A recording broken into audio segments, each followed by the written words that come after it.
வணக்கம் நண்பர்களே. 12/2/2023 நடந்த ஆசிரியர் தகுதித் தேர்வு தாள் 2க்கான மேத்ஸ் ஆன்சர் கீ இந்த வீடியோவில் பார்க்கலாம். 91வது கேள்வி பாருங்க.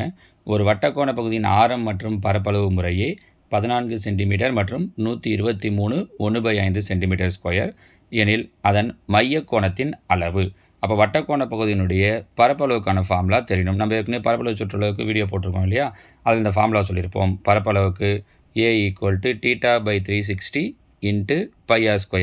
ஏரியா தான் எவ்வளோ கொடுத்துருக்காங்கன்னா 123 1/5 மிக்சடு ஃப்ராக்ஷனாக இருக்குது. நம்ம இதை இம்ப்ராப்பராக மாற்றுறோம். இம்ப்ராப்பராக மாற்றணும் அப்படின்னா 123 5 பெருக்கணும், 615 கூட ஒரு 1 கூட்டணும்னா 616. அப்போ ஏவோட வேல்யூ 616/5 = θ தெரியாது, அதுதான் கேட்டிருக்காங்க. θ/360 × பையோட வேல்யூ 22/7 × ஆரம் தான் எவ்வளோ கொடுத்துருக்காங்கன்னா 14. அப்போ 14 × 14 கேன்சல் பண்ண முடியுமான்னு பார்க்குறேன். இங்கே கேன்சல் பண்ண முடியுமான்னு பார்க்குறோம். இங்கே பாருங்கள், 1 7 7 7 14 1 2 இங்கே பார்த்தீங்க அப்படின்னா 1 2 மீதி 1 8 2 16 0 கரெக்டாக. அப்புறம் இங்கே பார்த்தீங்க அப்படின்னா 5ஆம் வாய்ப்பாடு 1 5 5 இந்த இடத்துல 3 5 15 மீதி 3 6 5 30. அடுத்து இங்கே 7 2 14 18 2 36. அடுத்து இங்கே பண்ணிங்கன்னா 11 2 22 9 2 18. இந்த இடத்துல இவ்வளோ தான் பண்ண முடியும்.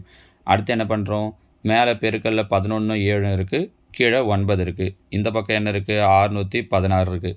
ஸோ இந்த வகுத்தில் இருக்கிற 9 இங்கேயும், இங்கே மேலே பெருக்கல் இருக்கிற இந்த 11 7 அது மட்டும்தான் மீதி இருக்குது இல்லையா, அது ரெண்டுத்தையும் 11ஐயும் 7ஐயும் இங்கே எடுத்துகிட்டு வரோம். மீதி அங்கே என்ன மட்டும் நிற்கும்னா θ மட்டும் நிற்கும். ஸோ இதை கேன்சல் பண்ணிட்டோம்னா θவுடைய வேல்யூ முடிஞ்சிச்சு. பாருங்கள், 11 11 I11 55 மீதி 6 6 11 66 1 7 7 8 7 56 மீதி இருக்கிறது 8 9. அப்போ 8ஐயும் 9ஐயும் பெருக்கணும்னா 8 9 72. இதில் விஷயம் என்னென்னா இந்த கேன்சலேஷன் தான். கேன்சலை தப்பு இல்லாமல் பண்ணிட்டீங்க அப்படின்னா முடிஞ்சிச்சு பாருங்கள். So answer 72 degree. Answer question என்னவோ சின்னது தான், அந்த கேன்சலேஷனில் தப்பு பண்ணோம் அப்படின்னா நம்ம ரொம்ப நேரம் எடுத்துரும். 92 லூகாஸ் எண் தொடரின் 8வது மற்றும் 7வது உறுப்பிற்கு இடையேயான வேறுபாடு. அப்படின்னா லூகாஸ் எண் தொடர்னா என்னன்னு தெரியணும். லூகாஸ் எண் தொடர்ன்றது எப்படி ஆரம்பிக்கும்னா 1 3ன்னு ஆரம்பிக்கும். முதல் 2 நம்பர் 1 3, அடுத்தடுத்து வரக்கூடியதெல்லாம் 2 தான் ஆட் பண்ணிக்கலாம். 1ஐயும் 3ஐயும் கூட்டினா 4, 4ஐயும் 3ஐயும் கூட்டினா 7, 7 4 11, 11 7 18, 11 ஒரு 18 29, 18 ஒரு 29 47. அவங்க என்ன கேட்குறாங்க அப்படின்னா 8வது மற்றும் 7வது உறுப்பிற்கு இடையான வேறுபாடு 1 2 3 4 5 6 7 8. இந்த 8வது உறுப்புக்கான வேறுபாடு தான் கேட்குறாங்க. 8வது மற்றும் 7வது உறுப்புக்கான வேறுபாடு 18. 2 அடுத்தடுத்த நம்பர் கேட்குறாங்கன்னா அதுக்கு முன்னாடி இருக்கிற நம்பர் தான் ஆன்சராக இருக்கும்.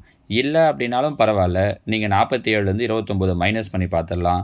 பார்த்தீங்க அப்படின்னா 18. ஆப்ஷன் டி தான். இந்த ஐடியா புரியுதான்னு பாருங்கம்மா. 2 அடுத்தடுத்த நம்பர் 8வது 7வது உறுப்பின் வேறுபாடுன்னு கேட்குறாங்கன்னா இது 2த்துக்கு முன்னாடி நம்பர் 6வது உறுப்பு தான் ஆன்சராக இருக்கும். நீங்கள் அது வரைக்கும் கண்டுபிடிச்சிட்டு வரலாம். இப்போ 13வது 14வது உறுப்பின் வேறுபாடுன்னு கேட்குறாங்க அப்படின்னா நீங்கள் 13 14 கண்டுபிடிக்க வேண்டாம். 12வது உறுப்பு கண்டுபிடிச்சிங்கன்னா அதுதான் ஆன்சராக இருக்கும். அப்படி பண்ணலாம். அப்படி கன்ஃபியூஸ் ஆகிடுவீங்கன்னா நீங்கள் இப்போ நம்ம போட்ட மாதிரி அது அவங்க கேட்டது வரைக்கும் போட்டுட்டு மைனஸ் பண்ணுறேங்க. இது அடுத்தடுத்த உறுப்பாக இருந்தால் மட்டும்தான். கேப் விட்டு கேட்டிருந்தாங்கன்னா இந்த ஐடியா யூஸ் ஆகாது. அப்போ நம்ம மொத்தமாக தான் எழுதி ஆகணும். சரியா? அடுத்த 93 ஒரு முக்கோணத்தின் இரு பக்கங்களின் நீளங்கள் 3 சென்டிமீட்டர் 4 சென்டிமீட்டர் எனில் 3வது பக்கம். நாம் அன்றைக்கி ஜாமெண்ட்ரியில் 6th செகண்ட் டேர்முக்கான வீடியோ போட்டிருந்தோம். அதில் இதோட லாஜிக்கை சொல்லியிருக்கோம் பாருங்கள். ஒரு முக்கோணத்தோட 2 பக்கம் கொடுத்துட்டு 3வது பக்கம் கேட்குறாங்கன்னா என்ன பண்ணோன்னா இந்த கொடுத்த 2 பக்கத்தையும் கூட்டுங்க. 3 4ஐயும் கூட்டினா 7. இந்த கொடுத்த 2 பக்கத்தையும் மைனஸ் பண்ணுங்கள். 3ல் 4 போயிடுச்சுன்னா 1. ஸோ 2த்தையும் மைனஸ் பண்ணுறேன், 2த்தையும் ஆட் பண்ணுறேன். ஆன்சர் 1லேருந்து 7க்குள்ளே இருக்கும். எப்படி? 1 to 7 2 3 4 5 6 இதில் ஏதாவது ஒன்றா தான் இருக்கும். பாருங்கள், அப்போ 1 வராது, 5 வருமா? வரும். 1க்கு 7க்கு நடுவில் 15 வராது, 7 அதே அந்த நம்பரும் வரக்கூடாது. So answer 5. அவ்வளோதான். நம்ம ஏற்கனவே ஒரு வீடியோவில் இன்னொரு ஐடியாவும் சொல்லியிருப்போம் எப்படி கண்டுபிடிக்கிறதுன்றதுக்கு. நம்ம இப்போ ஜாமெட்ரி பற்றின வீடியோ தான் உங்களுக்கு நான் எக்ஸ்பிளைன் பண்ணிட்டேன் இல்லையா? ஸோ இந்த ஐடியாவே யூஸ் பண்ணலாம் பாருங்கள். ஸோ ஆன்சர் இது 2த்தையும் மைனஸ் பண்ணாலும் ப்ளஸ் பண்ணாலும் வரக்கூடிய அந்த 2 நம்பருக்கு நடுவில் தான் இருக்கும். So answer 5. சரியா? 94 243 ஹோல் பவர் 17இன் 1ஆம் இலக்க எண் என்ன? இதுக்கு நான் ஏற்கனவே உங்களுக்கு என்ன ஐடியா சொல்லியிருக்கேன் அப்படின்னா 2 ஐடியா சொல்லியிருக்கோம். இந்த லாஸ்ட் நம்பர் எடுத்துக்கிட்டு பவரில் இருக்கிறத வச்சு கண்டுபிடிக்கலான்றது ஒன்று. இன்னொன்று இந்த ஹோல் பவரை எடுத்துக்கிறது. ஹோல் பவரில் என்ன இருக்குது? 17. அதிலிருந்து 1 மைனஸ் பண்ணுறேன். 17 1 போயிடுச்சுன்னா 16. எந்த நம்பர் கொடுத்தாலும் நம்ம எதால் வகுக்கிறோம் அப்படின்னா 4ஆல் வகுக்கிறோம். எந்த நம்பர் கொடுத்தாலும் 4ஆல். மீதி என்ன வருதுன்னு பார்க்கணும். எனக்கு ஈவு தேவை கிடையாது. மீதி 0. மீதி என்ன வருது? 0. கரெக்டாக என்னங்க 16 மீதி 0. இப்போது அவங்க கொடுத்துருக்கிற நம்பரை பாருங்கள், 243. இப்போ பேஸில் இருக்கிற நம்பர் எடுத்துக்கோங்க. 1ஆம் இலக்கம் தான் கேட்டிருக்கேன்றதால அதில் முதல்ல எடுத்துக்கிறது பவரில் இருக்கிறது. இப்போ பார்க்கறது பேஸில் இருக்கிறது. பேஸில் இருக்கிற 1ஆம் இலக்கம் 3. மீதி என்ன வந்துச்சு? 0. ஏற்கனவே 1 மைனஸ் பண்ண இல்லையா? இப்போ அந்த 1 ப்ளஸ் பண்ணுறேன். அப்போ 3 பவர் 1. 3 பவர் 1னா ஆன்சர் 3. So answer 3. இது ஒரு வழி. இது எல்லாத்துக்கும் மேட்ச் ஆகும். பவர் எடுத்துகிட்டு 1 மைனஸ் பண்ணுறேன். 4ஆல் வகுத்து மீதி என்ன வருதுன்னு பார்க்குறேன். திரும்ப அந்த அவங்க கொடுத்துருக்கிற 1ஆம் இலக்கத்துடைய பவரில் வந்த மீதி ப்ளஸ் ஒரு 1 பார்த்துட்டோன்னா முடிஞ்சிச்சு. இல்லை எனக்கு இது கொஞ்சம் இதுவாக இருக்குது, இவ்வளோ தூரம்லாம் -1 + 1லாம் கஷ்டமாக இருக்குதுன்னா பழைய மெத்தடுக்கே போகணும். என்ன பண்ணணும்? 3 பவரில் 17 கொடுத்துருக்காங்களா? 3 பவர் 1 2 3 4ன்னு ஒன்றுனா பாருங்கள். நான் 3 பவர் 4 எடுக்கிறேன். ஏன்னா 3 பவர் 4னா 81. கடைசியாக 1 வரது மாதிரி இருந்துச்சுன்னா வேலை ஈஸியாக இருக்கும் 1ஆம் இலக்கத்தில். அப்போது 1 பவர் அவங்க என்ன 3 வந்து இங்கே பாருங்கள் பவரில் 17 கொடுத்துருக்காங்க. 3 பவர் 17ன்னு கொடுத்துருக்காங்க. இதை நான் 3 பவர் 16 இன்ட்டு 3 பவர் 1ன்னு எழுதலாமா? ஏன்னா 16 1 கூட்டினா 17. 3 பவர் 4க்கு எனக்கு ஆன்சர் தெரியும் 1. 16ங்கிறது 4ஆம் வாய்ப்பாட்டில் வர்றது தான். அப்போது 1ஓட பவரில் என்ன போட்டாலும் என்ன வந்துடும்? 1 இன்ட்டு 3 பவர் 1. ஸோ 1 3 3. இப்போயும் அதே ஆன்சர் தான் வரும். இந்த ஐடியாவை நீங்கள் யூஸ் பண்ணலாம். சரிங்களா? ஒரு 2 3 கொஸ்டின் பேப்பரில் இந்த மாடலில் கொஸ்டின் கேட்டிருக்காங்க பாருங்கள். 95. மூலைவிட்டங்கள் 60 சென்டிமீட்டர் 60 மீட்டர் 80 மீட்டர் கொண்ட சாய் சதுரத்தின் பரப்பளவு. சாய் சதுரத்தின் பரப்பளவுக்கான formula ½ into d1 into d2. அப்போ ½ இன்ட்டு d1 60 d2 80. 1 2 3 6. அப்போ 3 8 24. 2400 ஸ்கொயர் மீட்டர் அப்படிங்கிறது தான் இந்த கேள்விக்குண்டான சரியான விடை. சரிங்களா? 95. 96. இங்கே ஒரு முக்கோணம் கொடுத்துட்டாங்க. இது எது தவறானதுன்னு கேட்டிருக்காங்க. இதை நல்லா பார்த்துக்கோங்க. இதில் அவங்க கொடுத்துருக்கிறது P என்பது ஏபியின் மையப்புள்ளி, Q என்பது ஏசியின் மையப்புள்ளி. எனில் பின்வருவற்றில் எது தவறானது? முதல்ல நான் சரிலாம் சொல்லிகிட்டே வரேன். தவறை எப்படி கண்டுபிடிக்கிறதுன்றதுக்கான ஐடியாவையும் சொல்கிறேன். இவங்க என்ன சொல்லியிருக்காங்க? முக்கோணம் ஏபிசி, இந்த பெரிய முக்கோணமும் அது எப்படி எடுத்தாங்களோ அதே ஆர்டர் ஏபிசி இப்படி எடுத்திருக்காங்களா? அதே மாதிரி இங்கேயும் ஏபிக்யூ அப்படி தான் எடுக்கணும். அப்படி தான் எடுத்திருக்காங்க பாருங்கள். அப்போ அதனால் இது சரி. அவங்க எது தவறுன்னு தான் கேட்டிருக்காங்க. ரெண்டாவது ஸ்டேட்மெண்ட் என்ன சொல்லியிருக்காங்க அப்படின்னா, ஆங்கிள் ஏபிக்யூ, இந்த பியும் நடுவில் இருக்கிறது இந்த பி. சார் 3 கொடுத்துருக்காங்களே அப்படின்னா நம்ம 6th ஸ்டாண்டர்ட் ஃபஸ்ட்டு டேர்முக்கான வடிவியல் வீடியோ போடும்போதே சொல்லிட்டோம். ஆங்கிள் எழுதும்போது 3 லெட்டராக எழுதுறது அப்படிங்கிறதும் ஒரே ஒரு லெட்டர் எழுதுறதுன்றதும் ஒன்று தான். நம்ம 3 லெட்டராக எழுதுனா கூட ஃபஸ்ட்டு லாஸ்ட் நம்ம கணக்காகாது. அது எந்த வழியில் தொடங்கி எந்த வழியில் போகுதுன்றதுக்கு தான். நடுவில் இருக்கிற எழுத்து தான் கணக்கு. ஸோ பியும் கியூவும் பியும் ஒரே சைடில் தான் இருக்குது. அப்போ இதுவும் சரி, ஃபஸ்ட்டும் சரி. இங்கே பாருங்கள் Q angle C, Q C அதுவும் ஒத்த கோணங்கள் தான். அதனால் அதுவும் சமம், அதுவும் சரி தான். அப்போ எது தான் ஆன்சராக இருக்கும்னா 4வது தான். அதில் கூட பாருங்கள் அவங்க என்ன கொடுத்துருக்காங்கன்னா PQ = 2BC. லாஜிக்காக யோசிங்களேன். இது இந்த பகுதியை போல் 2 மடங்குன்னு சொல்லியிருக்காங்க. வாய்ப்பு இருக்கா? நமக்கு பார்க்கும்போதே தெரிஞ்சு பாருங்களேன். இது சின்னது, இது பெருசு. PQ BCயை 2ஆல் பெருக்குனா தான் வரும்னு சொல்கிறாங்க. வாய்ப்பு இருக்குமா? இருக்காது. அப்போ இதுதான் தவறு. இதுதான் நம்மளோட ஆன்சர். அப்போ அங்கே என்ன சார் வரும் அப்படின்னா BC = 2PQன்னு வரும். அவங்க அதை தான் மாற்றி கொடுத்துட்ருக்காங்க. சரிங்களாம்மா? 10th வரக்கூடிய தேரம் ஜாமெண்ட்ரியில் நான் உங்களுக்கு அடுத்தடுத்து அந்த வடிவியல் போட்டுட்டு வரும்போது அந்த டாபிக் உங்களுக்கு வரும். அடுத்தது படத்திலிருந்து எக்ஸின் மதிப்பு. இங்கே பாருங்கள் எதிரெதிர் கோணங்கள். இந்த ஆக்சுவலாக இங்கே இருக்கிற 2x ஒத்த கோணத்தில் இங்கே 2xன்னு வந்துடும். அப்போ இந்த 4x 2x ரெண்டுத்தையும் கூட்டினா 6x. ஒரே கோட்டு மேலே இருக்கிறதால கூட்டும்போது 180 டிகிரி. 1 6 6 3 18. அப்போ எக்ஸோட வேல்யூ 30 டிகிரி. ரொம்ப சிம்பிளான கொஷின் தான். ஆனால் இப்படி தான் பண்ணணும் அப்படிங்கிற அந்த ஐடியா தெரியணும். அவ்வளோதான். 98. 20,000த்தின் 30% 50%. அப்போ 20,000 30%ங்கிறதால 30/100 இன்ட்டு 15%ங்கிறதால 15/100. கேன்சல் பண்ண முடியுமா? 1 2 3 4 4 0 கேன்சல் ஆகிடும். அப்படின்னா 3 2 6 60 6 5 6 15 90. அப்புறம் என்ன கிடைக்குதுன்னா 900. So answer 900. Option C. ஓகேவா? அடுத்ததாக 99.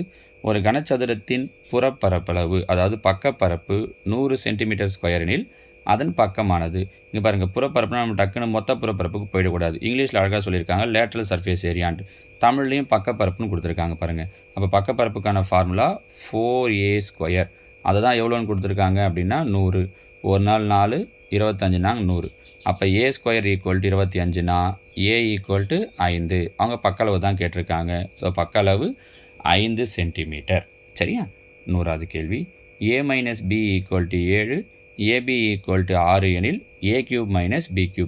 இதுக்கு ஃபார்முலா தெரிஞ்சால் ஈஸியாக போட்டுடலாம். a³ இல்லாட்டி abயை கண்டுபிடிச்சி போகணுன்னா அதெல்லாம் பெரிய வழி.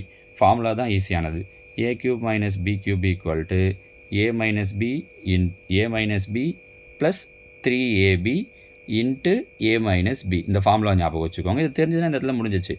a³ - b³ = a - b the whole cube. இங்கே க்யூப் விட்டோம் பாருங்கள். a - b the whole cube + 3ab × a - b.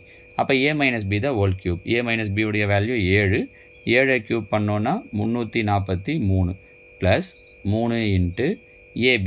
ab உடைய வேல்யூ 6 × a - b உடைய வேல்யூ 7. அப்போ 343 ப்ளஸ் இது மூணுத்தையும் பெருக்கிறோம். 3 × 6 × 7 பெருக்குனா 126.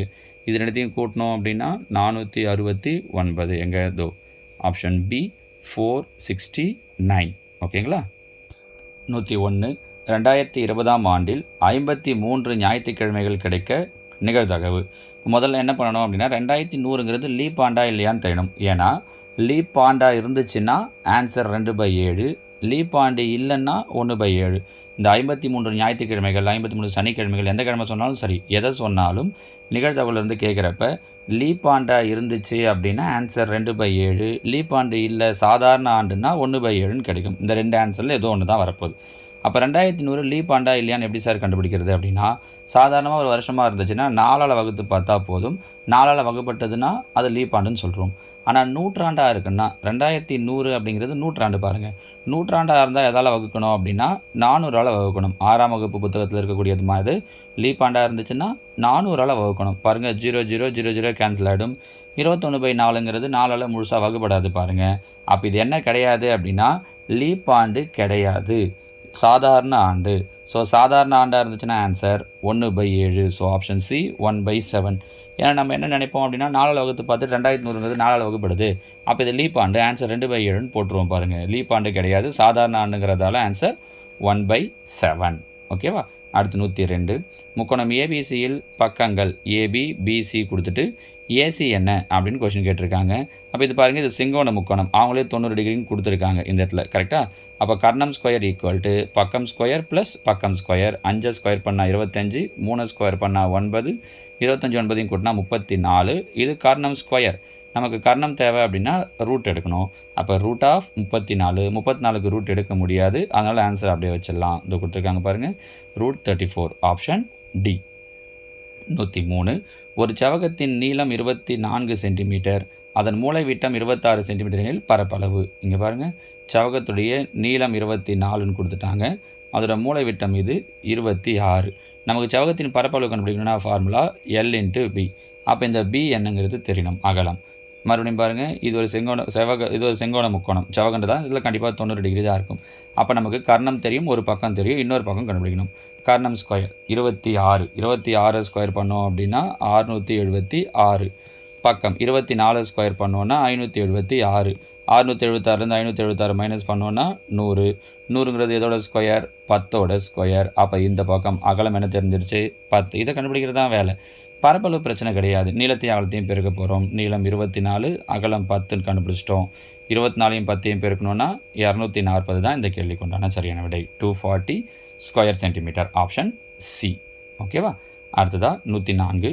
நன்கு கலைத்து அடுக்கப்பட்ட 52 சீட்டுகளை கொண்ட சீட்டுக்கட்டிலிருந்து சமவாய்ப்பு முறையில் ஒரு சீட்டு எடுக்கப்படுகிறது. அது ஹார்ட் சீட்டாக இருக்க நிகழ்தகவு. மொத்தம் 52 சீட்டு, அதனால் கீழே 52. ஹார்ட் மொத்தம் சீட்டு கட்டில் எத்தனை இருக்கும்னா 13 இருக்கும். நான் உங்களுக்கு அடுத்தது ப்ராபபிலிட்டி பற்றி தனியாக ஒரு வீடியோ போடுவோமே, கொஸ்டின் ரெடி பண்ணி வச்சுருக்கேன். அந்த டாப்பிக்கை பார்த்தீங்க அப்படின்னா இந்த இதெல்லாம் தனியாக புரிஞ்சிடும். நாங்கள் உங்களுக்கு சீட்டு கட்ட ஒரு ஃப்ளோ சார்ட்டாகவே சொல்லிட்டு இருப்பேன். சரியா? இப்போ பாருங்கள், அப்போ கேன்சல் பண்ணோன்னா 1 13 4 13. So answer 1/4 option B. அடுத்ததான் 105. பின்வரும் பக்க அளவுகளில் எது ஒரு செங்கோண முக்கோணத்தின் பக்க அளவாக இருக்க முடியாது? செங்கோண முக்கோணம்னா என்ன பண்ணணும்? 2 பக்கத்தை ஸ்கொயர் பண்ணி ஆட் பண்ணால் 3வது பக்கம் கிடைக்கணும். 5, 12, 13. 5 ஸ்கொயர் பண்ணிங்கன்னா 25, 12 ஸ்கொயர் பண்ணிங்கன்னா 144, கூட்டினா 169. 169ங்கிறது 13ஓட ஸ்கொயர். அப்போ இது செங்கோண முக்கோணத்தை அமைக்கும். பி ஆன்சர் பாருங்கள். 20. 20 ஸ்கொயர் பண்ண அப்படின்னா 400. 21 ஸ்கொயர் பண்ணேன்னா 441. ரெண்டுத்தையும் கூட்டினேன்னா 841. 841 அப்படிங்கிறது 29ஓட ஸ்கொயர். அப்போ இதுவும் செங்கோண முக்கோணத்தை அமைக்கும். இது பாருங்கள். 6 ஸ்கொயர் பண்ணால் 36. 9 ஸ்கொயர் பண்ணால் 81. ரெண்டுத்தையும் கூட்டினேன் அப்படின்னா 117. 117ங்கிறது 12 ஸ்கொயர் கிடையாது. அப்போ இது செங்கோண முக்கோணத்தை அமைக்காது. இதே ஐடியாவை யூஸ் பண்ணி நீங்கள் இங்கேயும் ட்ரை பண்ணி பார்க்கலாம். அது உங்களுக்கு செங்கோண முக்கோணமாக வரும். ஸோ இங்கே இவங்க கேட்ட கேள்விக்கான ஆன்சர் ஆப்ஷன் சி. ஓகேவா? அடுத்தது 106. பின்வரும் பக்க அளவுகளை கொண்டு எந்த அளவிற்கு முக்கோணம் அமைக்க இயலும்னு கேட்டிருக்காங்க. அதாவது இங்கே பாருங்கள், 4 ஆப்ஷன்ஸ் கொடுத்துருக்காங்க. முக்கோணத்தை அமைக்கணும் அப்படின்னா நம்ம ஏற்கனவே இன்னொரு ஐடியா சொல்லியிருக்கோம் பாருங்கள். 6th வடிவியல் டாப்பிக்லேயே நம்ம இந்த ஐடியாவை சொல்லியிருக்கோம். 2 சின்ன அளவில் கூட்டினா அது 3வது அளவை விட பெருசாக இருக்கணும். இப்போ தான் இங்கே பாருங்களேன், 4, 5 கூட்டினா என்ன வருது? 9. மீதி இருக்கிற நம்பர் என்ன இருக்குது? 9. இதை விட வந்திருக்கிற கூட்டின ஆன்சர் பெருசாக இருக்கணும். இது ஈக்குவலாக இருக்குது. இது கிடையாது. சின்ன நம்பர் 3 4 கூட்டினா 7. மீதி இருக்கிற நம்பர் 8. 8 விட கூட்டினா வரக்கூடிய ஆன்சர் பெருசாக இருக்கணும். 7ங்கிறது சின்னது. இது கிடையாது. 2 சின்ன நம்பர் 7 5 எடுத்திங்கன்னா 12 கூட்டினா 10ங்கிறது 3வது நம்பர். 10 விட 12ங்கிறது பெருசு. ஆமாம். அப்போ இது முக்கோணத்தை அமைக்கும். அவங்க இதுதான் கேட்டிருக்காங்க. இதை வேணால் செக் பண்ணி பாருங்கள். 1.3 3.5 கூட்டினோன்னா 4.8. 6.2 விட சின்னது. அப்போ இது முக்கோணத்தை அமைக்காது. ஸோ ஆப்ஷன் சி தான் முக்கோணத்தை அமைக்கும். புரியுதுங்களா? முக்கோணத்தை அமைக்குமா அமைக்காதான்னா 2 சின்ன அளவு எடுத்துக்கிட்டு ஆட் பண்ணி பார்க்கணும். அது 3வது அளவை விட பெருசாக இருக்கணும். அவ்வளோதான். அடுத்ததான் தசம எண்களை பயன்படுத்தி 1828 சென்டிமீட்டரை மீட்டரில் எழுதுக. அப்போ நமக்கு என்ன தெரியணும் அப்படின்னா, 1 மீட்டர் அப்படிங்கிறது 100 சென்டிமீட்டர். கரெக்டாக? அப்போ இவங்க கொடுத்துருக்கிறதுல 2 ஸ்தானம் தள்ளி புள்ளி வச்சா முடிஞ்சிச்சு. என்ன கொடுத்துருக்காங்க? 1828. 1 2 ஸ்தானம் தள்ளி புள்ளி வச்சிங்கன்னா 18.28 மீட்டர். ஏன்னா 100ல் 2 ஜீரோ இருக்குது இல்லையா? அதனால் 2 ஸ்தானம் தள்ளி புள்ளி வைக்கிறோன்னு கூட நீங்கள் மைண்டில் வச்சுக்கலாம். சரியா? So answer B. அடுத்ததான் 108. ஒரு சிறுவனின் சகோதரியின் வயது அச்சிறுவனின் வயதை போல் 5 மடங்காகும். 4 ஆண்டுகளுக்கு பிறகு அவளின் வயது அச்சிறுவனின் வயதை போல் 3 மடங்கு. எனில் அவர்களின் தற்போதைய வயது என்ன? பாருங்கள், இந்த மாதிரி கொஷின்ஸுக்கு, இந்த மாதிரி ஏஜ் ப்ராப்ளமுக்கு ஆப்ஷன்லேருந்து பண்ணுறது தான் ரொம்ப ரொம்ப ஈஸி. இதுக்கு நான் அப்படி தான் சொல்கிறேன் பாருங்கள்.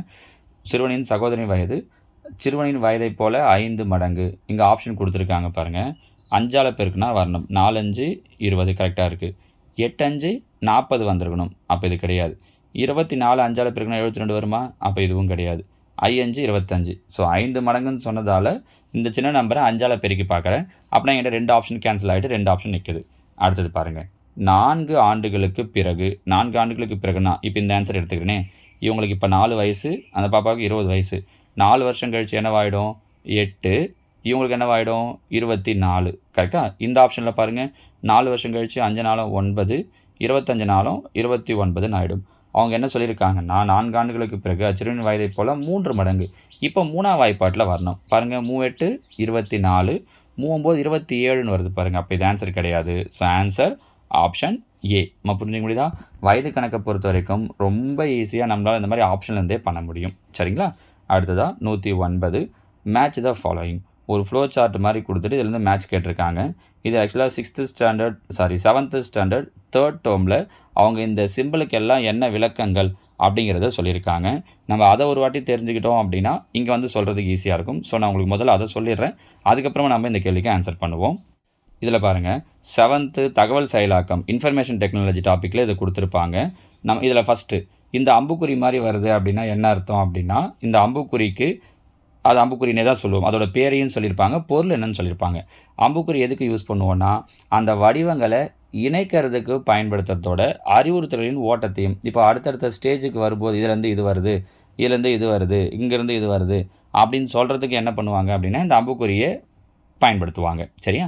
அடுத்ததாக இந்த பாக்ஸ் எதுக்கு யூஸ் பண்ணுவாங்கன்னா, தொடக்கம் மற்றும் முடிவு, ஆரம்பத்தையும் முடிவையும், ஸ்டார்ட்டையும் எண்டிங்கையும் சொல்கிறதுக்கு. அப்போ இந்த பாக்ஸ் எங்கே மட்டும்தான் வரும் அப்படின்னா ஒன்று ஸ்டார்டிங்கில் வரும், இல்லாட்டி எண்டிங்கில் வரும். கலர் கூட இதே தாம்மா கொடுப்பாங்க. சரிங்களா?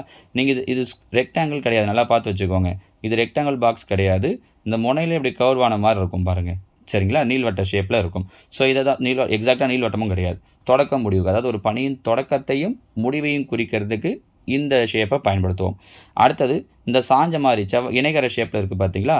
இதை உள்ளீடு வெளியீடுன்னு சொல்லுவோம். சரிங்களா? இது எதுக்கு அப்படின்னா தரவுகளை உள்ளீடு செய்யறதுக்கோ இல்லை தீர்வுகளை அச்சிடுறதுக்கோ இந்தந்த இன்ஃபர்மேஷன்லாம் உள்ளே கொடுக்கணும், இதை சர்ச் பண்ணுங்கள், இதை பண்ணுங்கன்னு சொல்கிறோம் பார்த்தீங்களா? அந்த மாதிரியான உள்ளீடு கொடுக்கறதுக்கு நம்ம என்ன பண்ணுவோம் அப்படின்னா இந்த பாக்ஸை யூஸ் பண்ணுவோம். அடுத்தது இது செயல்பாடு. இதுதான் கூட்டணை கணக்கிட அல்லது குறிக்க. அதுக்கான சொல்யூஷன் என்ன மாதிரியான குறியீடு அப்படிங்கிறத குறிக்கிறதுக்கு அந்த செயல்பாடு, இந்த ஆக்டிவிட்டியை குறிக்கிறதுக்கு ரெக்டாங்குலர் பாக்ஸ். இது இந்த இது மாதிரி இருக்கும், இணைகரம் மாதிரி இருக்கும். சரிங்களா? பேரலோகிராம் மாதிரி. இது ரெக்டாங்கிள் மாதிரி. என்ன செயல்பாடு அப்படின்னு சொல்கிறதுக்கு. பாருங்கள், இது ரோம்பஸ் மாதிரி இருக்கும், இந்த டைமண்ட் மாதிரி இருக்குது இல்லையா? இதை தான் தீர்மான பெட்டின்னு சொல்லுவோம். அதாவது ஒவ்வொரு தர்க்கத்துக்கும், நம்ம சொன்ன செயலுக்கும் அதோட செயல்பாட்டோட ஒப்பீட்டுக்கும் பயன்படும். தேர்ந்தெடுக்கப்படும் திசைக்கு பதில் திசைக்கு ஆம் அல்லது இல்லை. இதில் தான் முக்கியம். கொஷினுக்கு ஆன்சர் ஆம் இல்லை, எஸ் ஆர் நோன்னு வருது அப்படின்னா அந்த கொஷின்ஸை உள்ளிடுறதுக்கு இந்த தீர்மான பெட்டியை பயன்படுத்துவோம். புரியுதுங்களாம்மா? ஸோ மொத்தமாக இதில் பார்த்தீங்கன்னா 5 குறியீடு இருக்குது. ஒன்று அம்புக்குறி, இன்னொன்று ஸ்டார்டிங் எண்டிங்க்கு, இன்னொன்று இன்புட் அவுட்புட்டுக்கு, இன்னொன்று ஆக்டிவிட்டிக்கு, இன்னொன்று தீர்மான பெட்டிக்கு. சரிங்களா? ஸோ இந்த 5 குறியீடுகளும் ரொம்ப முக்கியம். இதை பயன்படுத்தி பொறுத்துக்கோ இல்லை தனிப்பட்ட முறையிலையோ கூட கொஷின் கேட்பாங்க. இப்போ இதை பேஸ் பண்ணி தான் நமக்கு இங்கே டெட்டில் கொஷின் கேட்டிருக்காங்க. பாருங்கள் இதில் என்ன பண்ணியிருக்காங்க, இணையதளங்களிலிருந்து நீங்கள் கண்டுபிடிக்க வேண்டிய தகவலை தேட உதவும் செயல்பாடு வழிபடத்தின் குறியீடுகளை பயன்களுடன் பொறுத்துக அப்படின்னு கேட்டிருக்காங்க.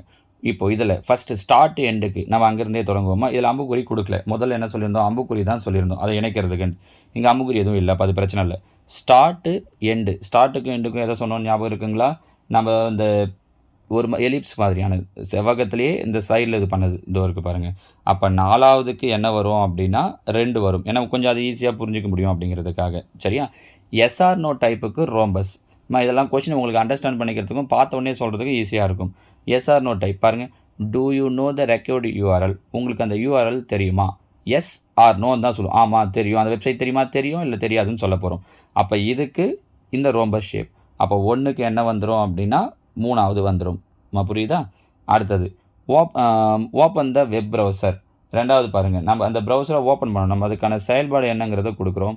அதுக்கு என்ன வந்துடும் அப்படின்னு பார்த்தீங்கன்னா இந்த பேரலோகிராம் மாதிரி வரக்கூடியது. ஸோ 2க்கு எது வந்துடும் அப்படின்னா 4வது வந்துடும். அடுத்தது பாருங்கள், enter the keyword in search box.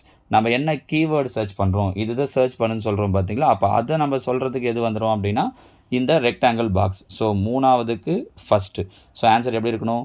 3 4 1 2. எங்கே இருக்குன்னு பாருங்கள். 3 4 1 2.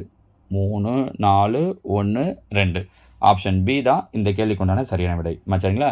நம்ம இதுக்கு இந்த மாதிரி பண்ணணும் அப்படின்ட்டு டேரெக்டாக நம்மகிட்ட இங்கேருந்து சொல்லிடலாம். ஆனால் அது உங்களுக்கு எந்த அளவுக்கு புரியும் இல்லை ஞாபகம் வச்சுப்பீங்கன்னு தெரியாது. அதனால தான் ஸ்கூல் புக்கிலேருந்தே அதுக்கான உதாரணத்தை எடுத்து நான் உங்களுக்கு சொல்லிவிட்டு அதுக்கப்புறம் இங்கே வந்திருக்கேன். சரிங்களா?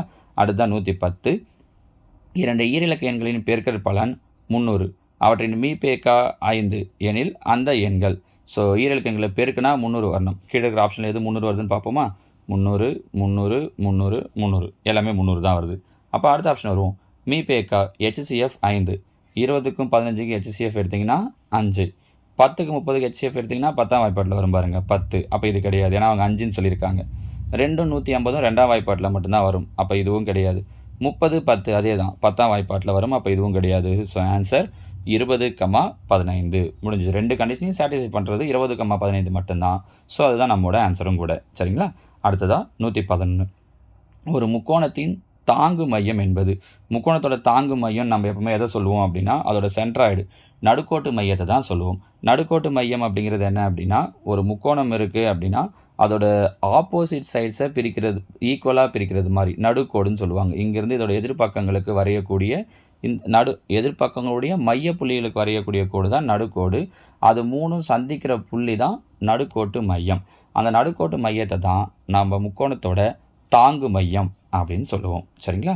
அடுத்ததாக 112. இங்கே ஒரு டயக்ராம் கொடுத்துட்டாங்க.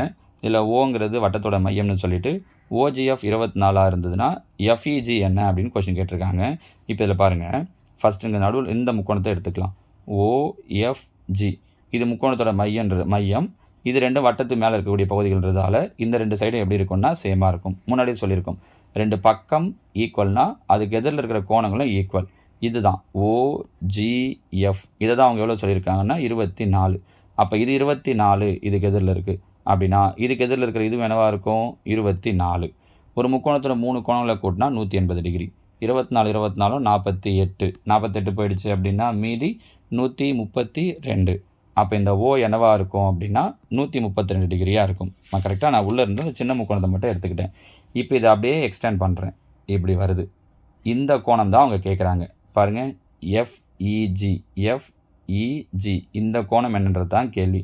ஒரு வட்டத்தில் இங்கே என்ன நடுவில் இந்த கோணம் இருக்கோ இதில் பாதி தான் அந்த வட்ட மையத்தில் தாங்குகிற இந்த கோணமாக இருக்கும், மேலே தாங்கக்கூடிய இந்த கோணமாக இருக்கும்.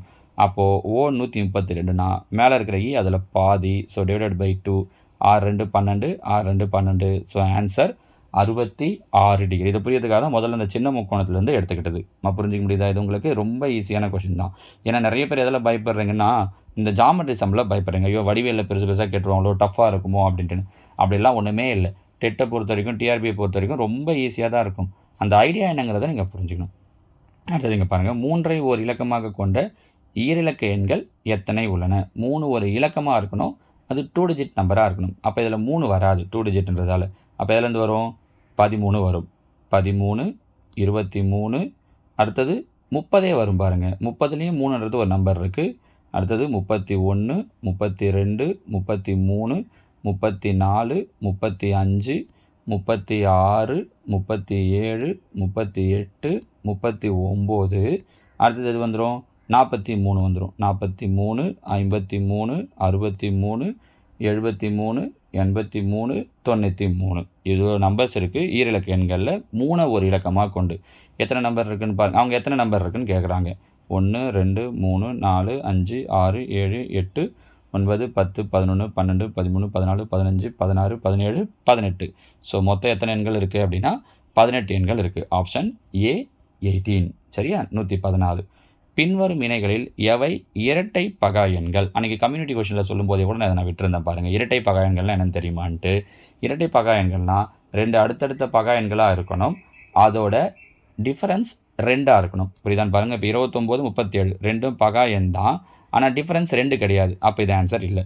11 13 ரெண்டும் பகா எண்கள் தான், டிஃபரன்ஸ் 13ல் 11 போயிடுச்சுன்னா 2. அப்போ இதை தான் நம்ம என்னென்னு சொல்லுவோம்னா இரட்டை பகா எண்கள்னு சொல்லுவோம். வேணா இங்கே பாருங்கள், 43 53 கேப் 10 இருக்குது. 2 5 5ல் 2 போயிடுச்சுன்னா 3 கேப் 3 இருக்குது பாருங்கள். ஸோ டிஃபரன்ஸ் 2ஆக இருக்கணும்.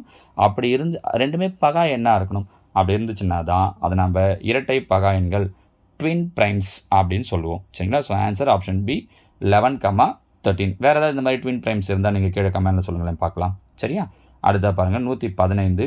இங்கே என்ன பண்ணியிருக்காங்கன்னா ஃபேஸ், எட்ஜு, வெர்டெக்ஸ் இது 3த்தை வச்சு கொடுத்துருக்காங்க. நான் ஒவ்வொரு வடிவங்களுமே உங்களுக்கு தனியாகவே போடுறேன். ஏன்னா 8th புக்கில் இது ஒரு முக்கியமானது. அதுவும் இல்லாமல் டெட்டில் இதை அடிக்கடி ரிப்பீட்டடாக கேட்குறாங்க, டிஆர்பிலையும் கேட்குறதுக்கு நிறைய சான்சஸ் இருக்குது. ஸோ ஒவ்வொரு வடிவத்தையும் தனித்தனியாக எழுதி அதுக்கு எத்தனை ஃபேஸ் இருக்குது, எட்ஜ் இருக்குது, வெர்டெக்ஸ் இருக்குது அப்படிங்கிறதையும் அதுக்கான ஆயிலர் சூத்திரத்தையும் நான் உங்களுக்கு தனியாகவே சொல்கிறேன். இப்போ இங்கே பாருங்களேன், இங்கே இதில் முதல் வடிவம் என்ன சொல்லியிருக்காங்க அப்படின்னா கனச்சதுரம் சொல்லியிருக்காங்க. கனச்சதுரத்துக்கு ஃபேஸு, எட்ஜு, வெர்டெக்ஸ் என்ன வரும் அப்படின்னு பார்த்தீங்கன்னா கனச்சதுரத்துக்கு 6 12 8ன்னு வரும். இருக்கா? 6 12 8 இதோ இருக்குது. அப்போ ஃபஸ்ட்டுக்கு என்ன வரணும் அப்படின்னா 3 வரணும். அடுத்தது முக்கோண பெட்டகம். முக்கோண பெட்டகம்னா ட்ரையாங்குலர் ப்ரிசம்னு சொல்லுவாங்க இங்கிலீஷில். முக்கோண பெட்டகம்னா ட்ரையாங்குலர் ப்ரிசம்.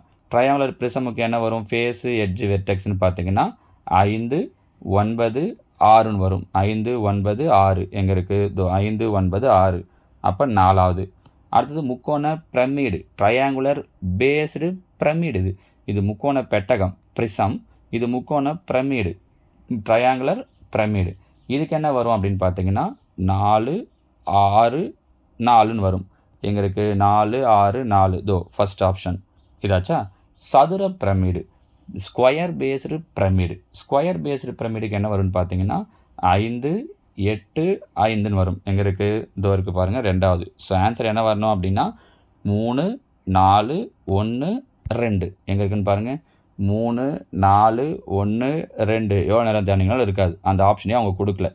3 4 1 2ன்னு வந்திருக்கணும். கரெக்டாக?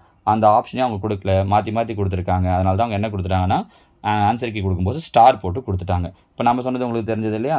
அது ஒவ்வொருத்துக்கும் ஃபேஸ் எட்ஜ் வெர்டெக்ஸை கண்டிப்பாக தெரிஞ்சு வச்சுக்கோங்கம்மா. நான் முடிஞ்சால் அதுக்கான வீடியோவை போடும்போது அந்த வடிவங்களை தனித்தனியாக காட்டியே சொல்கிறேன். எப்படி இதுக்கு ஃபேஸ் எத்தனை வருது, எட்ஜ் வெர்டெக்ஸ்லாம் ஏன் எத்தனை வருதுங்கிறத காட்டியே சொல்கிறேன். இப்போதைக்கு இந்த விடைகளை மட்டும் தெரிஞ்சு வச்சுக்கோங்க. சரிங்களா?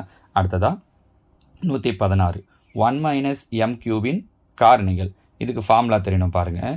a cube minus b cube equal to a minus b into a square plus ab plus b square.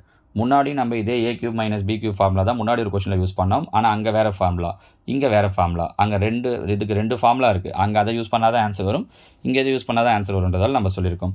இப்போ a கியூப் இங்கே பாருங்கள் 1 கொடுத்துருக்காங்க. அப்போ 1 கியூப் மைனஸ் b கியூபுக்கு m கியூப்னு கொடுத்துருக்காங்க. a minus b 1 minus m into a square. 1 square பண்ணால் 1 plus ab 1 m பெருக்குனா m plus b square. m square பண்ணால் m square. அப்போ 1 minus m 1 plus m plus m square. இதோ option C தான் இந்த கேள்விக்கு உண்டான சரியான விடை. சரிங்களா? அடுத்ததாக 117 16வது ஃபிபோனசி எண் என்ன? ஃபிபோனசி எண் நம்ம ஏற்கனவே சொல்லியிருக்கோம் இல்லையா? எப்படி ஆரம்பிக்கும்? 1 1ன்னு ஆரம்பிக்கும்.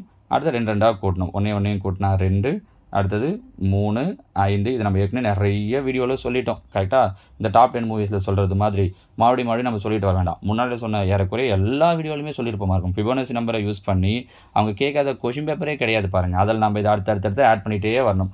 இப்படி பண்ணிகிட்டே வந்தீங்கன்னா அவங்க கேட்குறது 16வது நம்பர் தப்பில்லாமல் ஆட் பண்ணணும். 16வது நம்பர் என்ன வரும்னு பார்த்தீங்கன்னா 987. நிறைய கொஷினில் சொல்லிட்டேன்றதால் நான் இங்கே உங்களுக்கு சொல்லலாமா? முன்னாடி இருக்கிற வீடியோஸ் எடுத்து பார்த்தீங்கனாலே தெரியும். ஸோ ஆன்சர் ஒன்றும் இல்லை, இப்படியே இல்லைனாலும் ஒன்றும் பிரச்சனை இல்லை. இந்த வீடியோ தான் சார் நான் ஃபஸ்ட்டு பார்க்குறேன்னாலும் 2 நம்பராக ஆட் பண்ணிகிட்டே வரணும். 2 3 5, 3 5 8, 8 5 13 இப்படின்னு தப்பு இல்லாமல் பண்ணிகிட்டே வந்தீங்கன்னா 16வது நம்பர் என்ன வரும்னா 987 வரும். நடுவில் ஏதாவது 1 2 மிஸ்டேக் பண்ணிட்டீங்க, அதிகமாக குறைவாக ஆக்கிட்டிங்கன்னா இங்கே இருக்கிற ஆன்சரில் வராது பாருங்கள். அதனால் தப்பு இல்லாமல் ஆட் பண்ணிட்டு வரணும். சரிங்களா? அடுத்ததான் 118 3 பகடைகளை உருட்டும் போது கிடைக்கும் கூறு வெளியில் உள்ள நிகழ்ச்சிகளின் எண்ணிக்கை. ஒரு பகடையை உருட்டுறோன்னா NF 6, 2 பகடையை உருட்டுறோம் அப்படின்னா 6 36, 3 பகடையை உருட்டுறோன்னா 36 × 6 216. So answer 216 option D. ஓகேவா? அடுத்தது 119 தரவின் சராசரியானது 25 மற்றும் மாறுபாட்டுக்கெழு 20 எனில் அதன் விளக்க வர்க்க சராசரி. இதுக்கு மாறுபாட்டுக்கெழு கொடுத்துருக்காங்க. அப்போ மாறுபாட்டுக்கெழுக்கான formula CV = sigma by x bar into 100. கரெக்டாக? மாறுபாட்டுக்கெழு CV 20, சிக்மா தெரியாது, சிக்மானா திட்ட விளக்கம், எக்ஸ் பார்னா சராசரி 25 இன்ட்டு 100. கேன்சல் பண்ணலாம் பாருங்கள். 1 25 25, 4 25 100, 1 நாள் 4, 5 20. அப்போ சிக்மா எவ்வளோ கிடைக்குதுன்னா 5. சிக்மானா திட்ட விளக்கம். அவங்க என்ன கேட்டிருக்காங்கன்னா விளக்க வர்க்க சராசரி வேரியன்ஸ். விளக்க வர்க்க சராசரினா சிக்மா ஸ்கொயர்னு அர்த்தம். அப்போ 5 ஸ்கொயர் பண்ணுறோம். 5 ஸ்கொயர் பண்ணோன்னா 25ங்கிறது தான் இதோட ஆன்சர். திட்ட விளக்கம் கேட்டிருந்தாங்கன்னா 5ன்னு போட்டிருக்கலாம். விளக்க வர்க்க சராசரி கேட்கவே நாம் அதை ஸ்கொயர் பண்ணுறோம். சரிங்களா? அடுத்ததாக 120 ஒரு முக்கோணம் கொடுத்துட்டு இதில் REயும் PQயும் இணைன்னு சொல்லிட்டா எக்ஸின் மதிப்புன்னு சொல்லி கேட்டிருக்காங்க. தேல்ஸ் தேற்றம் இதையும் நம்ம ஜாமெட்ரி டாபிக் பார்க்கும்போது பார்ப்போம். தேல்ஸ் 10ஆம் வகுப்பில் வரக்கூடியது. தேல்ஸ் தேற்றப்படி இந்த பாதி டிவைடட் பை இந்த பாதி, அதாவது மேலே எக்ஸு பை கீழே என்ன இருக்குது எக்ஸ் ப்ளஸ் 2 ஈக்குவல் டு அதே மாதிரி இந்த பாதி டிவைடட் பை இந்த பாதி, மேலே என்ன இருக்குது எக்ஸ் மைனஸ் 2, கீழே என்ன இருக்குது எக்ஸ் மைனஸ் 1. அப்படியே குறுக்கு பெருக்கல். இது இந்த பக்கம் கொண்டு வந்தீங்கன்னா என்னவாயிடும்? எக்ஸ் கூட பெருக்கினீங்கன்னா x square minus x equal to இதை இந்த பக்கம் எடுத்துகிட்டு வாங்க. X plus 2 into x minus 2, a plus b into a minus b. அப்போ a square x square minus b square 2 square 4, x square cancel ஆகிடும். Minus x equal to minus 4 நிற்கும். Minus minus cancel ஆகிடும். அப்போ X equal to என்ன கிடைக்கும் அப்படின்னா 4 + 4 அப்படிங்கிறது தான் ஆன்சர். ஸோ எங்கே இருக்குது? Option C 4. சரிங்களாம்மா? ஸோ இதோட இந்த கொஷின் பேப்பர், அதாவது பிப்ரவரி 12 2023 ஃபோர்நூன் கேட்ட கொஷின் பேப்பருக்கான ஆன்சருக்கு முழுசாக முடியுது. இதில் ஆஃப்டர்நூனும் அவங்க மேத்ஸை வச்சு தான் கேட்டிருக்காங்க. இன்னும் ஒரு 3 கொஷின் பேப்பர் மட்டும் இருக்குது. அதை முடிச்சிட்டோம் அப்படின்னா 2023 கேட்ட டெட்டு பேப்பர் 2க்கான எல்லா கொஷின் பேப்பருக்கான மேத்ஸ் ஆன்சருக்கு முடியுது பாருங்கள். அது முடிச்சதுக்கு அப்புறமா நான் உங்களுக்கு தனித்தனியாகவே கொஷின் பேப்பரையும் ஆன்சருக்கையும் PDF-லேயே தரேன் நான். சரிங்களா? கொஷின் பேப்பரை ஆன்சருக்கு இது நமக்கு வீடியோவாக இருக்குது. ஸோ அதை பார்த்துட்டிங்கனாலும் உங்களுக்கு கொஷின் பேப்பரை எடுத்து வச்சு ஒர்க் அவுட் பண்ணி பார்க்குறதுக்கு ஈஸியாக இருக்கும். சரிங்களாம்மா? Okay, thank you.